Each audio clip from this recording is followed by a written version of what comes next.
Challenging star Darshan ಅಭಿನಯದ 53ನೇ cinema Robert. Darshan ಅಭಿನಯದ ಯಾವ ಚಿತ್ರ ಅಥವಾ ಅವರಿಗೆ ಸಂಬಂಧಿಸಿದ ಯಾವುದೇ ಒಂದು ಮಾಹಿತಿ ಸಿಕ್ಕರೂ ಅದು ಅಭಿಮಾನಿಗಳಿಗೆ ಹಬ್ಬವಿದ್ದಂತೆ. ದರ್ಶನ್ ಅಭಿನಯದ ಯಾವುದೇ ಸಿನಿಮಾದ ಟೀಸರ್, ಹಾಡು ಅಥವಾ ಟ್ರೈಲರ್ ಬಿಡುಗಡೆ ಆಯಿತು ಅಂದರೆ ಸಾಕು, ಅದನ್ನು ವೈರಲ್ ಮಾಡುವವರೆಗೂ ಅಭಿಮಾನಿಗಳು ನಿದ್ದೆ ಮಾಡುವುದಿಲ್ಲ. ಇತ್ತೀಚೆಗಷ್ಟೇ ರಾಬರ್ಟ್ ಸಿನಿಮಾದ 2 ಹಾಡುಗಳು ಬಿಡುಗಡೆಯಾಗಿ ಪ್ರೇಕ್ಷಕರಿಂದ ಒಳ್ಳೆಯ ರೆಸ್ಪಾನ್ಸ್ ಅನ್ನು ಪಡೆದುಕೊಂಡಿವೆ.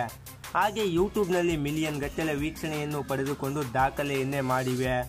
ಇನ್ನು ರಾಬರ್ಟ್ ಸಿನಿಮಾದ 3ನೇ ಹಾಡು ಯಾವಾಗ ರಿಲೀಸ್ ಆಗುತ್ತೆ ಗೊತ್ತಾ? ಹಾಗೆ ರಾಬರ್ಟ್ ಸಿನಿಮಾದ ಆಡಿಯೋ ಫಂಕ್ಷನ್ ಎಲ್ಲಿ ಮತ್ತು ಯಾವಾಗ ನಡೆಯಲಿದೆ ಗೊತ್ತಾ? ಇದರ ಬಗ್ಗೆ ಮತ್ತಷ್ಟು ಮಾಹಿತಿಯನ್ನು ನಾವು ನಿಮಗೆ ತಿಳಿಸ್ಕೊಡ್ತೀವಿ. ಈ ವಿಡಿಯೋವನ್ನು ಕೊನೆ ತನಕ ನೋಡಿ. ಹಾಗೆ ಈ ವಿಡಿಯೋ ಇಷ್ಟ ಆಗಿದ್ರೆ ಲೈಕ್ ಮಾಡಿ ಮತ್ತು ನಿಮ್ಮ ಸ್ನೇಹಿತರೊಂದಿಗೆ ಶೇರ್ ಮಾಡಿ. ಹಾಗೆ ನಮ್ಮ ಚಾನಲ್ಗೆ ಸಬ್ಸ್ಕ್ರೈಬ್ ಮಾಡಿಲ್ಲ ಅಂದರೆ ಈಗಲೇ ಸಬ್ಸ್ಕ್ರೈಬ್ ಮಾಡಿ. ನೋಟಿಫಿಕೇಶನ್ಗಾಗಿ ಬೆಲ್ ಬಟನ್ನ ತಪ್ಪದೆ ಕ್ಲಿಕ್ ಮಾಡಿ.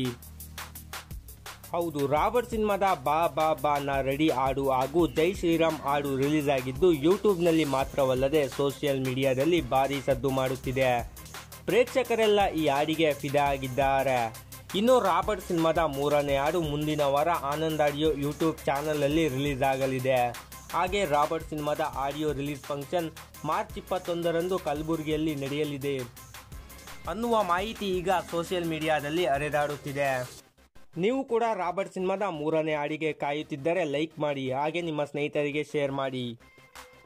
ನಮ್ಮ ಯೂಟ್ಯೂಬ್ ಚಾನಲ್ಗೆ ಸಬ್ಸ್ಕ್ರೈಬ್ ಮಾಡಿಲ್ಲ ಅಂದರೆ ಈಗಲೇ ಸಬ್ಸ್ಕ್ರೈಬ್ ಮಾಡಿ. ನೋಟಿಫಿಕೇಶನ್ಗಾಗಿ ಬೆಲ್ ಬಟನ್ನ ಕ್ಲಿಕ್ ಮಾಡಿ.